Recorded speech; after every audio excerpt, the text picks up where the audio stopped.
Joachim Kroll wasn't the kind of man anyone noticed. Short, timid and awkward, he worked factory jobs around West Germany and lived alone, just another quiet neighbour, but behind that harmless exterior hid something truly monstrous.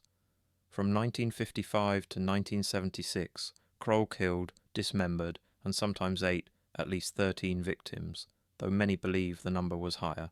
They called him the Ruhr Cannibal, or the Duisburg Man-Eater, names that sound like horror fiction, but were chillingly real.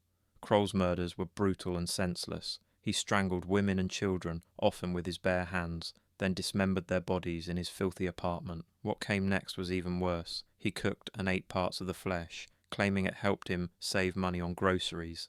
He said it calmly, like discussing dinner. For 2 decades he escaped suspicion because he seemed too pitiful to be dangerous. West Germany was still rebuilding, and cases of missing people were often forgotten. Kroll drifted between jobs and cities, blending into working-class neighbourhoods where no one asked questions. His crimes stretched across the Ruhr area, leaving police confused. The killings varied in brutality, and investigators thought they were dealing with multiple killers. But Kroll's gruesome secret finally came to light in 1976 because of a plumbing problem. Residents in his building complained their toilets were backing up. Maintenance workers opened the pipes and found chunks of human flesh blocking them. Police traced the horror to Kroll's apartment. Inside, they found body parts in the fridge, on plates and in cooking pots.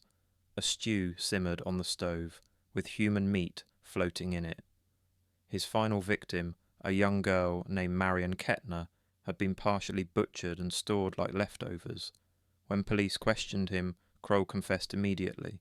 He spoke with disturbing calm, detailing his crimes like he was recalling chores. His reason was absurd and terrifying. He said he had eaten his victims to save money on food. Even veteran investigators were stunned by his flat, almost childlike reasoning. At trial, Kroll was ruled sane but mentally stunted, functioning at the level of a child with the urges of a predator. In 1982, he was sentenced to life in prison, where he died of a heart attack in 1991. Joachim Kroll remains one of Europe's most grotesque killers, not because of cunning or charisma, but because of how pathetically ordinary he was. The Ruhr Cannibal proved that evil doesn't always roar.